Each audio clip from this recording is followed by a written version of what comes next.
This is Kitt, my patch-restricted achievement hunter. Her goal is to complete every single achievement.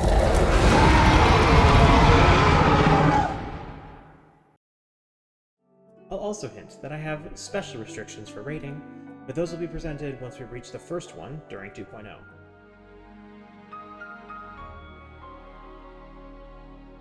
"13 weeks. That is the maximum time it will take me to be ready to face the binding coils.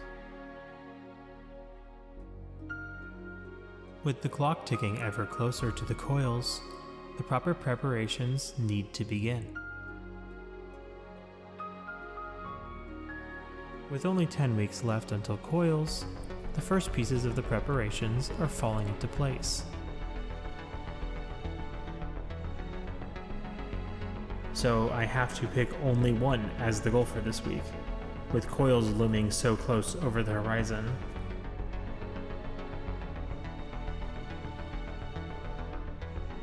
The entire remainder of this stream was spent checking our stats at level 50 and making appropriate melds and foods to maximize our abilities within the coils.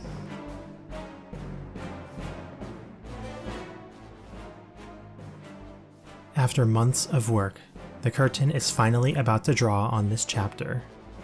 Over this time, 412 achievements have been completed, 355 have been for 2.0, accomplishing 65% of the patch, and 97% of my goals.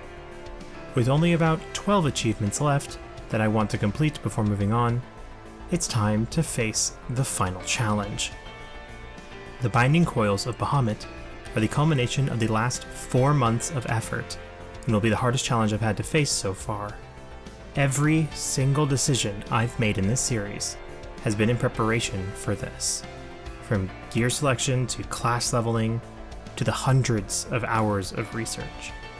All of this in pursuit of 5 floors, locking the final 7 achievements behind 3 bosses of increasing difficulty, capping at Twintania, the guardian of the final floor, the only floor that is a more traditional Final Fantasy XIV boss fight.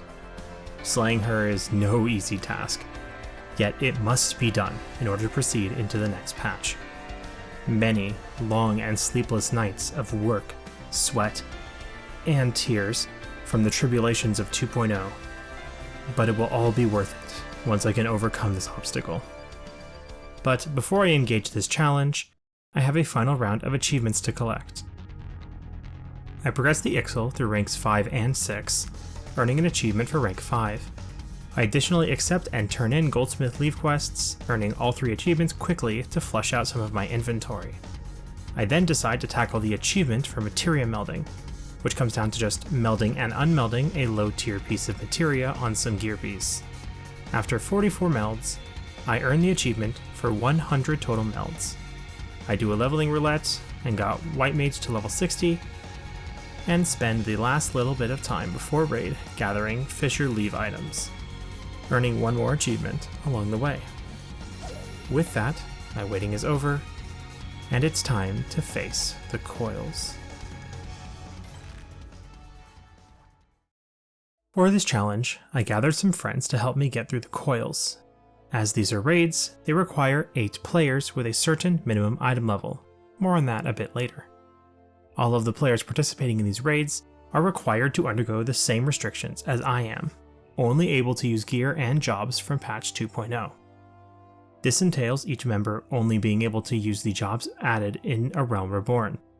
Ninja and other jobs, later on, are banned. Each member must also have a full set of rose gold gear, item level 70. These players are also required to use a zenith weapon, item level 90, and can only use food and potions from 2.0. This results in each player having a gear score of 73. Enough to enter the first 3 floors. Before and during instances, I will check every single person's gear and buffs to ensure everyone is compliant with these rules. Mythology gear is unused for the players, because the only way to obtain it nowadays is through the gear coffer obtained for completing the level 50 job quest, or random drops from dungeons in patch 2.4, as this method would be tedious for everyone to do and also offered an additional challenge of not being able to use tombstone gear, I elected to restrict this gear option. The only way to obtain new gear will be through the item drops on each floor. I did not require players to do the mechanics prior to these attempts, so over half the party is going in completely blind to everything. It is time to finish the eternity that we spent here in Stuck in 2.0. The finale. Time to collect 20,000 wind shards. Let's go! Hell yeah! We're already starting, so we're sitting at about 1,691, so we need to get another 18,000 wind shards, and then we'll be able to finally move on. Of course, I'm kidding. Today is the time to finally begin tackling the coils. We are going to head over to Vesper Bay to accept the unlock quests, so that we can at least begin.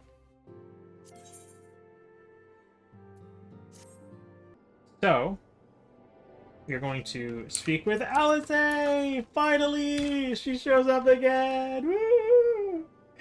Finally! It's time, people. Oh! It's happening! Oh, it's so exciting. It's so exciting.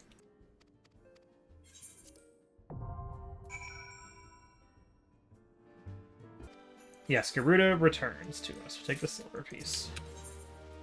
Okay, Gale Force Warning.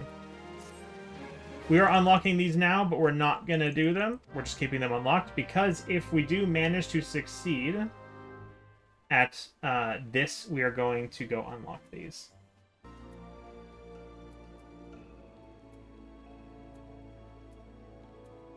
We can just give it a shot and see what happens.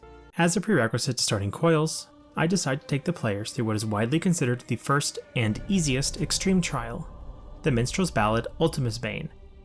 Before this decision, I had not checked when it was released, believing it to be 2.0 content, but instead it was released in 2.1, though it provides no achievement for being cleared. Because of it providing no achievement, I thought it was still okay to start with this trial as a warm-up and test for the players. At this time, one player is unavailable, but I still want to attempt the fights, so I queue us in with 7 players. Because of this, I have to use the unrestricted party option to be able to enter with less than 8 players, and also make sure that level sync is enabled to retain the difficulty. With all of that preamble, it's time for the Ultima rematch. The first pull appears to be going smoothly, passing through mechanics with only minor mistakes, but none causing deaths. I do notice a disturbing sign, however, as my mana continues to steadily drain over the course of the fight.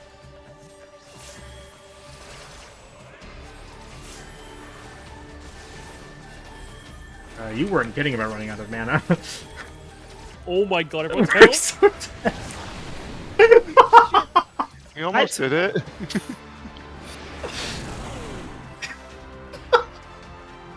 Eventually, my mana runs completely dry, and I cannot heal enough to keep the tanks alive, resulting in the first wipe at 21%.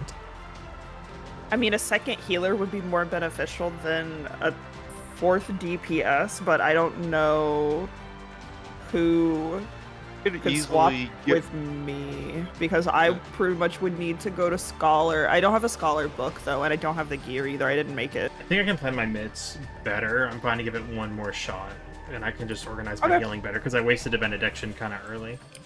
So, we can give it one more shot.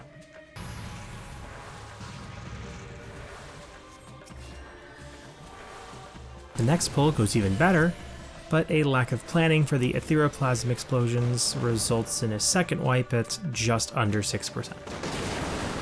Ooh, they kind of came together. This is so doable.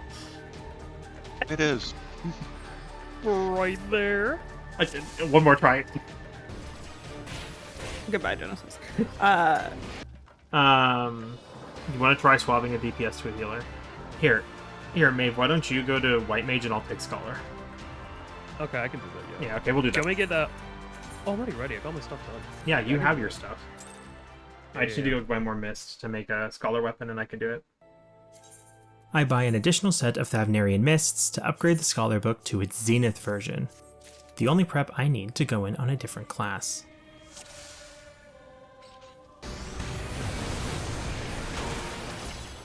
Oh. That's unfortunate.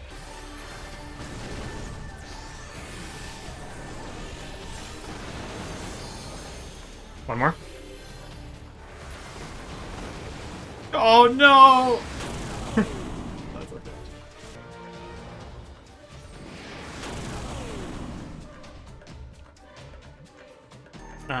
The way we're supposed to resolve the Etheroplasm where they're in the diamonds,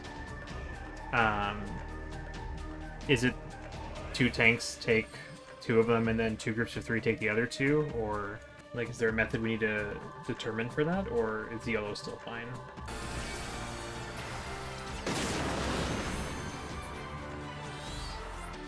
When assigned who goes to which of the orbs during Ethereal Boom? How do y'all feel? Party left or party right for the non-tanks? We can just go right. We did right on the first one, do right on the second as well. Now that we have an actual plan established, we do one more pull.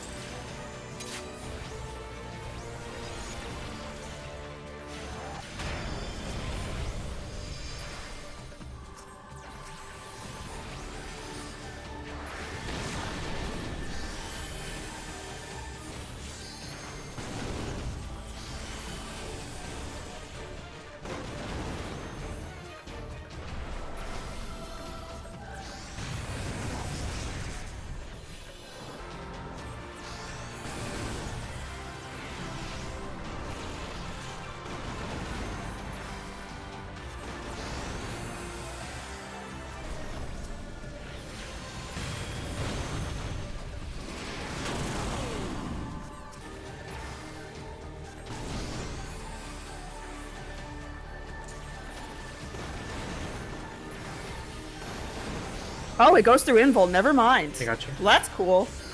Yeah, the more we know. Yay! Thank God. Now we can open the door for... That is the most focused I've been in Ultimate Weapon in a long time. Even I'm not that focused anymore. All right, who's ready for the coils? Oh god. With a composition properly established, it is time to tackle the coils. After many adjustments to combat systems, character statistics, and class adjustments, this will not be the same experience as it was 12 years ago. But that does not mean it'll be easy, especially with a party of 7 that will become undergeared as we proceed deeper.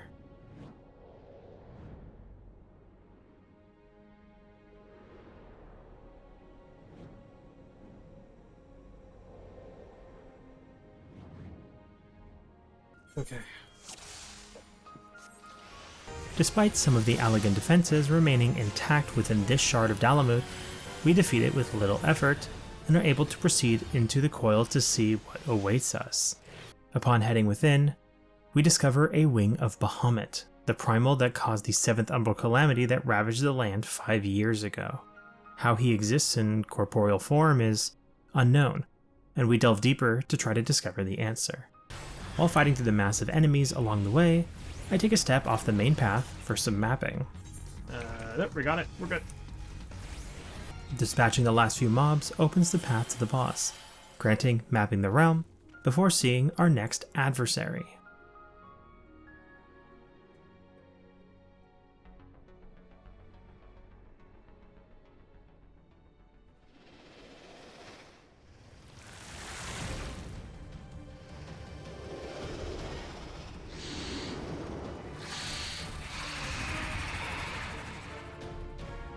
Alright, let's give it a shot.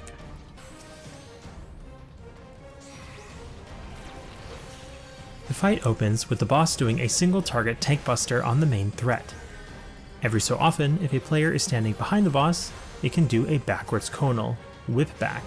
It then fires a poison puddle at a random player, which has a potent poison effect if players stand in it.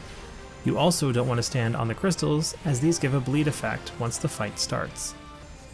When the boss reaches 68% health, it splits into 2 bosses with half of the total health, which need to remain separated.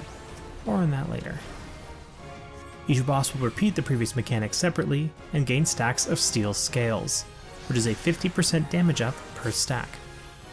During the fight, the tiles will also start glowing. If a player is standing on them once the glow ends, a dark matter slime spawns, which, if fed to a boss, will explode for damage based on its current health to the entire raid, and remove 1 stack of steel scales from that boss. It should. Yeah. It reached. 1%! Let's go! If they get too close together, the bosses will recombine and very quickly gain steel scale stacks, likely wiping the raid.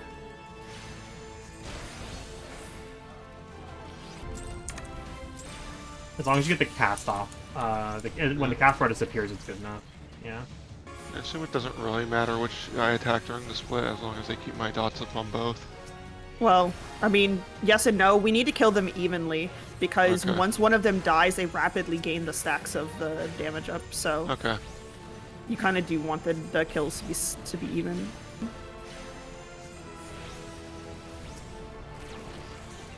They have the damage down?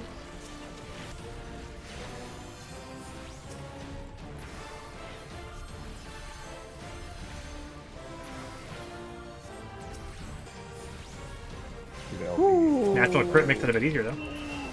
Yep. We might have to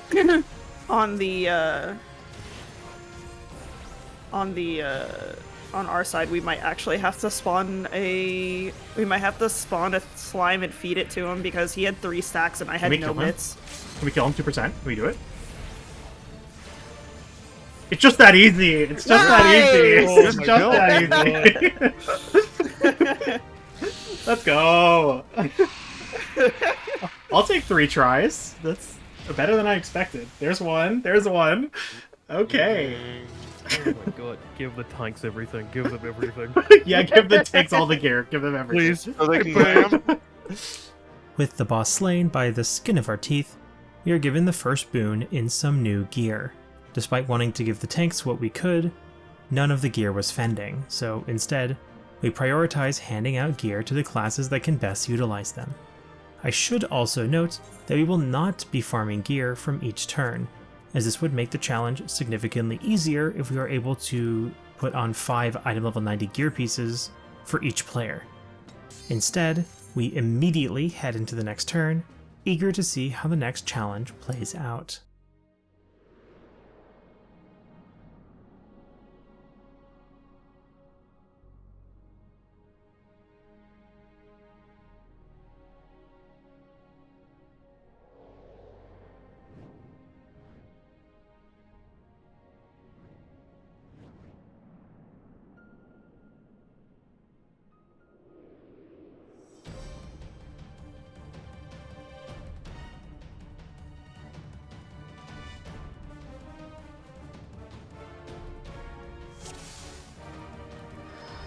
The second turn is a gauntlet of mini-boss enemies that ends with a single boss. Since the boss is at the end, it won't be difficult to clear each enemy and attempt the boss a few times for any stranger mechanics we can adjust to. Each node has shared basic mechanics: a frontal conal cleave that gives the tank a vulnerability up stack, repelling cannons, an AoE centered on the boss that's fairly easy to dodge, and high voltage, an interruptible raid wide that afflicts all players with paralysis. The monitoring node in particular uses Vacuum Wave, a light-hitting raid wide. Because his mechanics are very simple, it falls quickly and we head to the next enemy, the Sanitary node. This node has the same basic mechanics as the previous, but instead of Vacuum Wave it uses Ballast, a frontal radiating area of damage that knocks players far back and deals moderate damage. With nothing else to provide in terms of difficulty, it also goes down quickly. And we move on to a third node. The attack node uses Gravity Field, which drops a puddle on a random player that applies a moderate dot and a heavy debuff, reducing movement speed. Once again, a very simple enemy, and we move on to another node. The Quarantine node can use Allagan Rot, which is a debuff that will wipe the raid when it expires. In order to not die to it, it can be passed off to another player, granting Allagan immunity, meaning the first player cannot get the debuff until it expires. This requires the players to constantly pass around this debuff until someone dies, or the fight ends. And finally, we move on to the ADS, the Allagan Defense System. Can we give a minute for my mana, please? We were going to wait for the vulns to fall off and my mana to come back, but the boss got pulled a little bit early. Oh, whoops. Uh, It's okay. Oh, We can make this work. It should be fine. I got snapshotted real hard. I can't move. All right, let's try that again. yeah, let's roll the one back. Yeah, let's start over. Let's try this again. With that rough start, we decide to restart the fight and give the ADS another quick go. No way, we have to do it all in one set? Oh my god. Seriously? Wow. Okay. Turns out that the entire raid is considered a boss, so wiping at any point resets everything. There are some other things about slaying the nodes that I do want to address. Defeating a node will grant a buff to all other nodes. For example, slaying the monitoring node gives all other nodes a permanent damage up. Slaying the quarantine node gives all nodes a haste buff, etc. Additionally, the final boss will use the abilities of a random node that hasn't been defeated at 75% health, and a second time at 50%. This makes the raid very unique, since it turns into a build-a-boss style experience, where the players get to decide what the final boss can and can't do. For the second attempt, we kill all the same nodes to give it one more shot. We might have to skip the haste because he stacks vulns really fast, and like my provoke was still on cooldown. Since we know how to handle the rot, I think it's okay. It just means we have to pass it through the entirety of the fight, right? I mean, that's better than me and Saba getting 4 vuln stacks in 10 seconds. Okay. So we should probably go 1, 3, 5, 6. This time, we take the other path and face off against the defense node. This node can use Chain Lightning, which targets a random player and continues spreading to other nearby players, dealing damage over time to each. The chain can be broken by having a player move away from another connected player. Nothing else complex, so it falls, granting the other nodes slashing resistance, and we move on to another node, the disposal node. This final node has Fire Stream, which are 5 telegraphed line AoEs. It goes quickly, granting the other nodes magic resistance. With that, we have another chance to fight the ADS with a different set of abilities. First of all, that is a lot slower. Yeah, that piercing laser is so much easier now. Just keep in mind we need to be spread for the rot in case it comes out, so just try not to be too close together. With the rot now in play, we set up a system on the fly. Are you giving it to me? Okay. I guess we'll go through the ranged first. Alright, Maeve, yours? Okay, I'm gonna pass it into random after. Yep.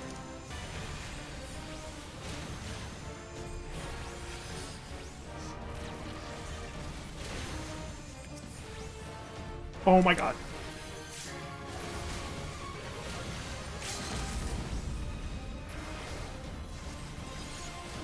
Yes, let's go! These fights are so cool. Took 3 tries again. That looks like that's going to be the standard at this point. At least the next one's a freebie. Yes. We can give Saba the hands and Varn the shoes. But then they need. We need new Varn would need pants. pants, yeah. Yeah, so I will take it, but I won't put it on yet because So we get Varn the pants. Yeah, the pants should show up in 4. Hopefully. With the second floor cleared and the tanks having some gear upgrades, we head down the ramp to complete the map and move on to the 3rd floor. I hope everyone remembers the path.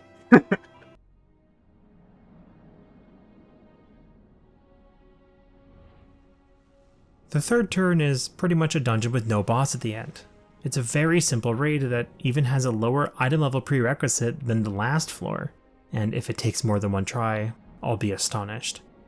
It's simple enough that we go in without a second tank, since they are AFK at the start.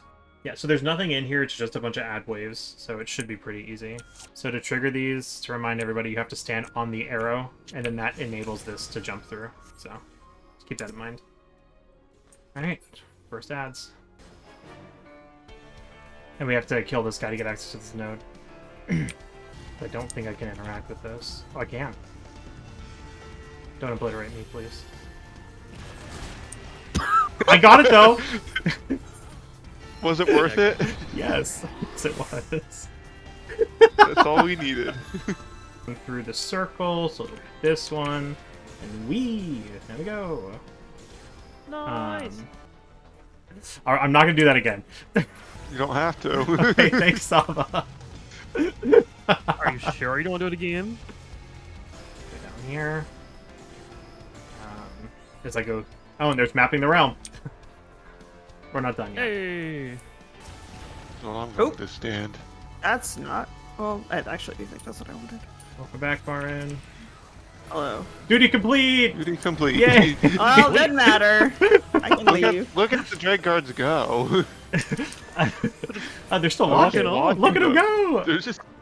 Look at them go. They're on an adventure. Well, there we go. That's turn 3. Like I said, it's literally nothing. So, this next one is going to be probably pretty tough because we can queue in as an unrestricted party, despite it being aisle 77. I believe turn 4 is just the elevator, right? As long as we have 2 tanks, it should be fine, right? Because you just have the tanks grab some of the mobs.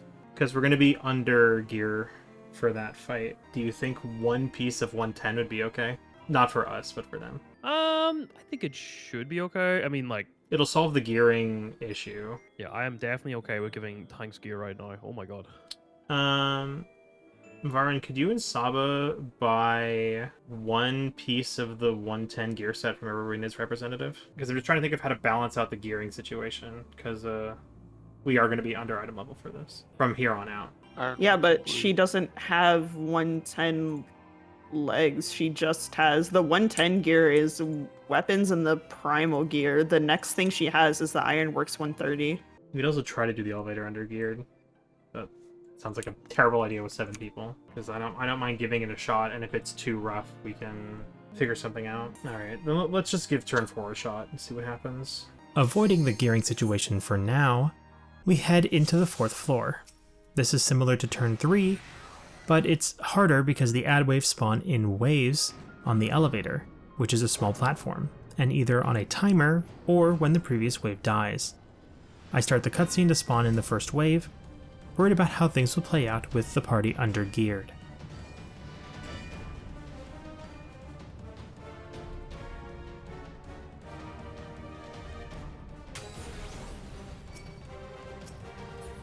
The second wave spawns some enemies that have mechanics to be aware of. Clockwork Knights have a stone skin magical buff that makes them immune to magic damage, and a repelling spray buff that reflects all magic damage back at the attacker, so you want to kill them with physical attackers. In contrast, the Clockwork Soldiers have a stone skin physical buff, making them immune to physical attacks, so the casters need to hit those enemies. The next wave spawns an Allegan Dreadnought, which is a mini-boss all on its own. If it gets too close to a Clockwork Bug, it will consume it, gaining a stack of modification, which is a 75% damage up per stack, and restoring health equal to the bug's health when consumed. Keep the Dreadnought away from the bugs, and this whole floor is pretty easy. Despite this, while learning what we had to worry about, we wiped once,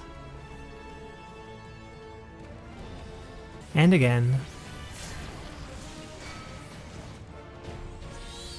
before making a third attempt.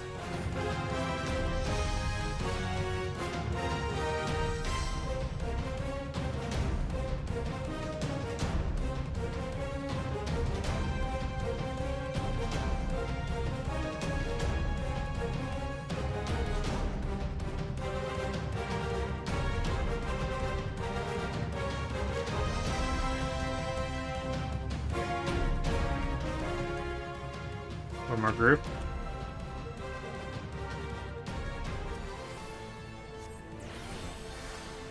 Okay.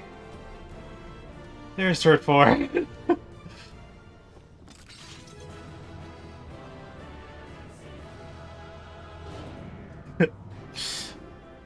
Okay.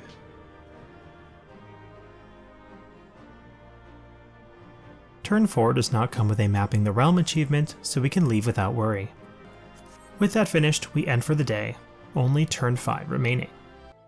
With a couple days of downtime before we would meet again to do raid, I reflect a bit on the gearing situation. both healers were running out of mana to keep heals up, and the tanks were taking a significant amount of damage. Even outside of turn 4 where we were all undergeared, it's been a continuous struggle. Auto attacks feel like tank busters, and the healing can only barely keep up in most situations, let alone if one of the healers dies.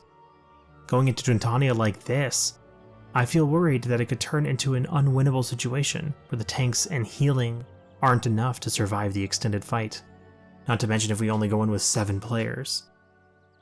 After some more thought, I decided to try to get people to at least the minimum item level for the raid. For Maeve and I, we equip the full mythology gear set for our classes, bringing our item level up to 83, just barely over the minimum of 82. The other players, mostly the tanks, can get 1 or 2 pieces of the item level 110 armor set. Hopefully these changes, and the arrival of an 8th player, will be enough to bridge the gap I feel forming in my head. A couple days later, we are able to meet up again to try to push through this final floor. I expect there to be 8 players this time, but another no-show makes it extremely difficult. We scramble to find a final person to join in and fill that last slot, but no one is responding or available. With just under an hour until we start raiding, someone finally responds, and I want to give an extra special thanks to Sorrow for being able to be the final member. Maeve even goes on her main to make the gear set for them to minimize their investment. With a fully geared party and not really prepared, but enough to start it, we head into the final trial.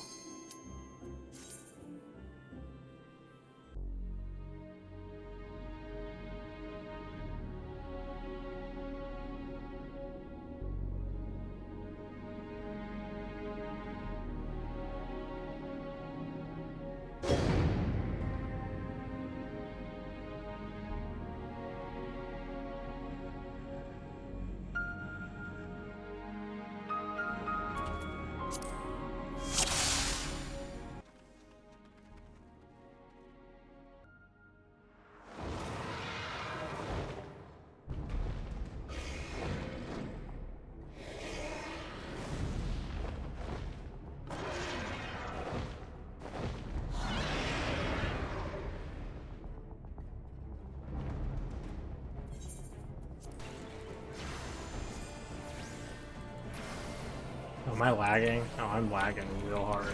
Oh, Okay. Genesis had a Pokeball. Now she is standing in the fire. I am very much Pokeballing. Yeah. Yes. Okay. I'm gonna have to end the stream. It's unfortunate.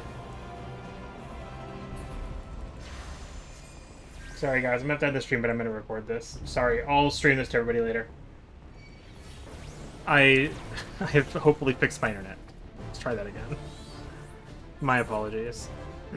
That's my fault. Twintania has quite a few mechanics. First, the Scourges of Vericidia can cast Liquid Hell, which targets a random player, and drops a fire puddle, which burns any targets within it for a small dot. Twintania will also cast Plummet, an instant cast AoE tank buster on the main threat, and she will do this continuously throughout the fight. She can also cast Death Sentence, which is a single target tank buster on the main threat, but after entering Phase 2, it applies an Infirmity debuff, which reduces healing on the target by 50%. At 85% health, Twintania will drop a piece of her Neuralink onto the arena, which gives a debuff for movement speed, healing potency, and damage, so be sure to avoid them, except for a couple mechanics. Once in Phase 2, Twintania will gain 2 new attacks. The first is Fireball, which is a stack on the player marked with an orange sigil, and cannot be the main threat. For each player in the stack, Twintania will gain a stack of Waxen Scales. This buff is consumed when she casts Conflagration, marking a random player with a blue marker, but once again, not the main threat. This locks the player in place, and for each stack of Waxen Scales, the duration of the attack is reduced. If the timer runs out, the player dies. Other players need to attack it in order to break that first player free. Once Twintania drops below 55% health, She drops another Neuralink and leaves the arena, entering her third phase of Dive Bombs. This attack targets a random player with a green marker, and she appears at the edge of the arena before dashing towards that player's position when the marker appeared over their head. Any players hit are sent flying across the arena, usually into the walls and dying.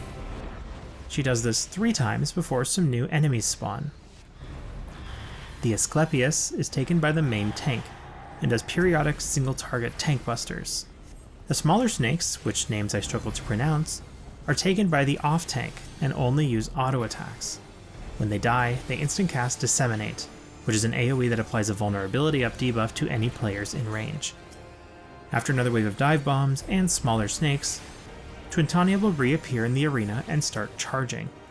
She will then cast Etheric Profusion, a massive raid-wide that will wipe the party unless they are standing in the Neuralink, which reduces the damage by 90%.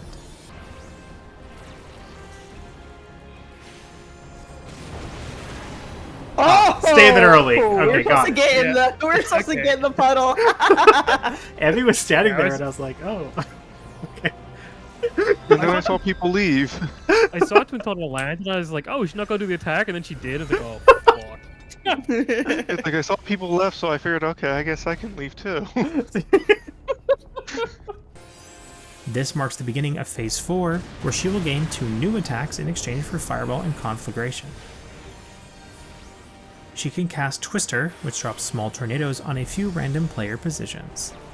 If any player collides with a tornado, it will then explode in an AoE, dealing beyond lethal damage to anyone caught in it. She can also summon a Dread Knight to the arena and stun a random player. The Dread Knight will then walk towards the stun player and will instantly kill them if it reaches them. This requires all players, except the main tank, to focus it and use stuns to slow it down before it can reach its target.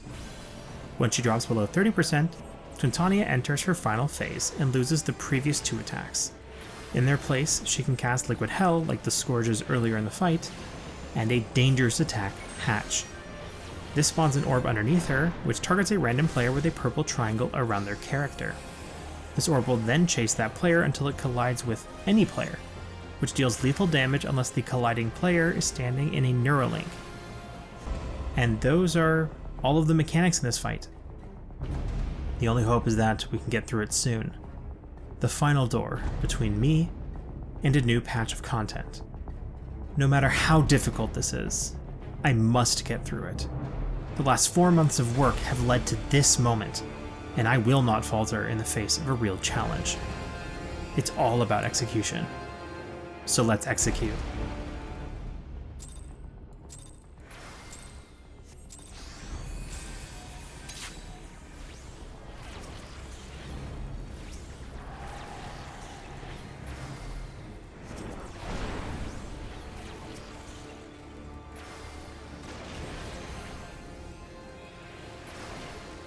Really?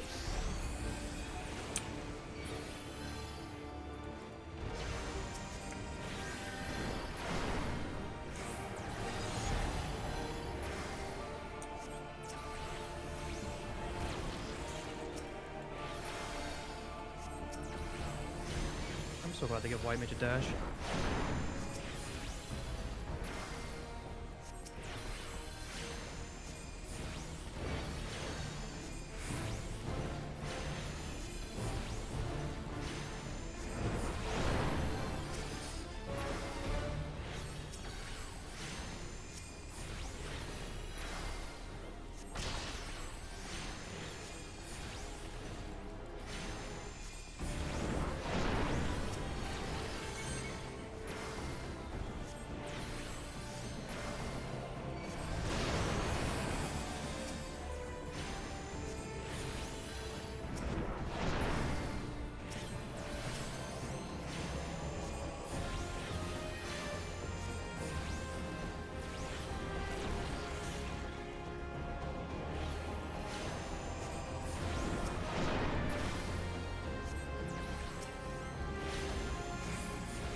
I fucking.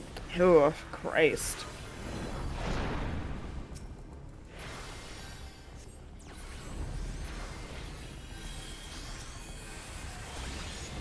I had 3 mitts on that. I couldn't put anything else on it.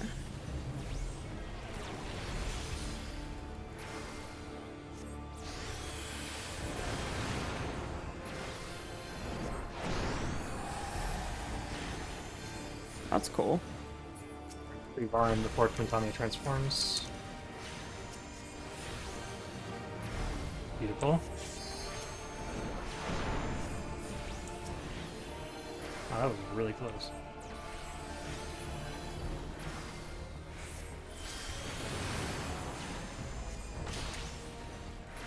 $52.5.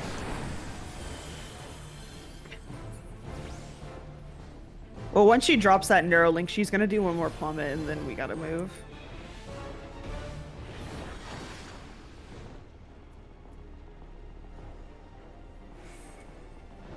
I wonder if this was used back in the day too for the first clear. I don't know about the first clear, but It was? I'm not saying I don't know about the first click. I don't know if they did or not, but God, clicking these motherfuckers is hard. Come here, motherfuckers. They have very small hitboxes for the size of their models.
On a mission right now. All right, just hit me.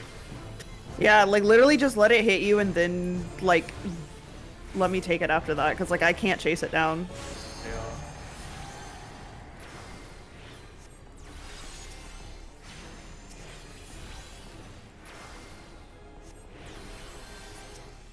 I would like to not get the gold stack. Neuralings are also a damage down, right? So don't stand in them until we have to. Yep.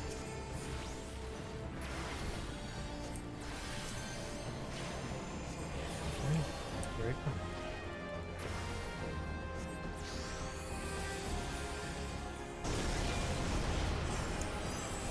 Put these down and hope that's good. Okay.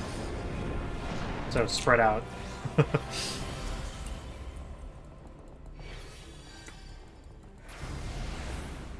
Okay.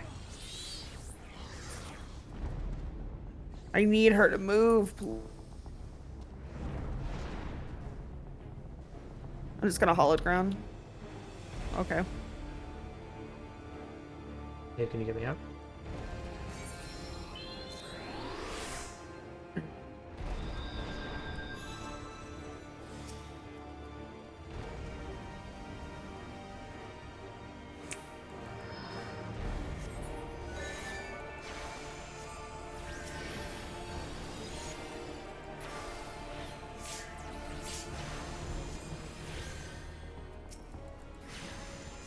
Here's another one.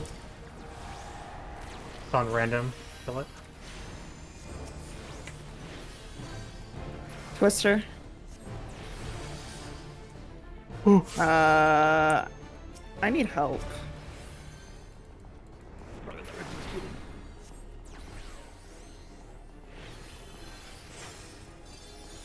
Worst comes to worst with LB3.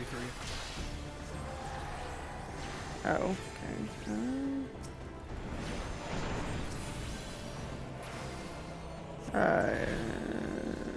Ooh, here we go. If orbs unused, down to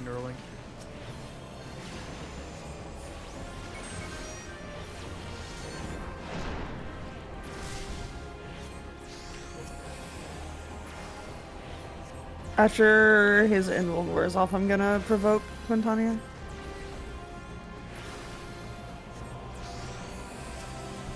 I can get her to come here. She wasn't in my range to provoke.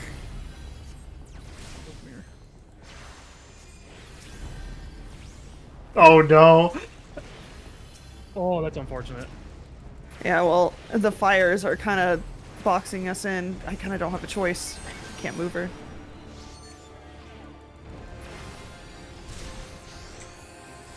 I'm fucking dead. Yep. Yeah. Okay.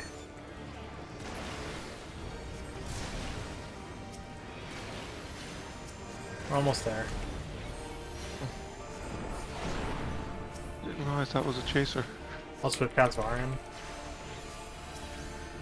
Okay. Maybe gonna be okay? Hope so. You could, in fact, heal her, LB. That is an Yeah. option. You're right.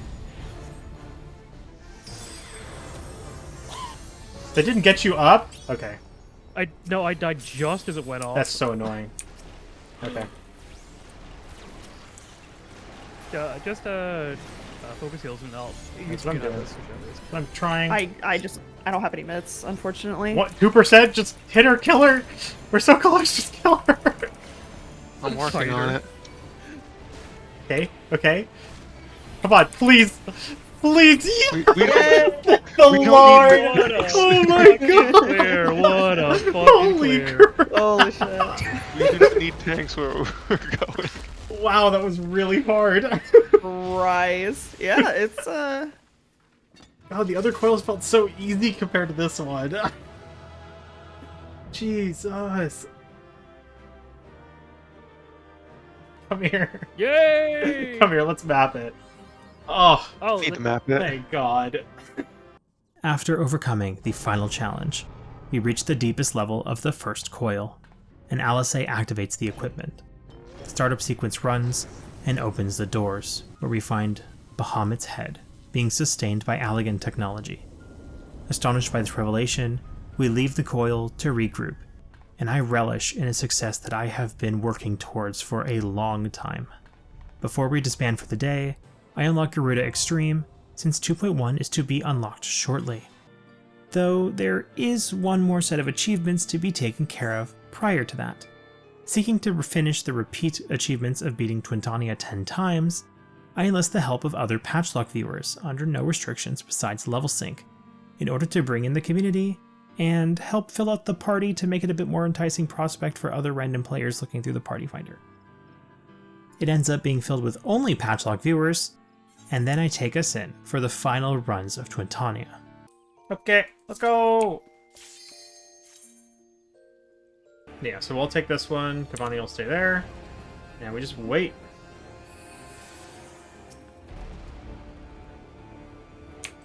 I need to see what Dancing's plan is. I'm so curious. His No! plan is to get rescued. I want to. I need to see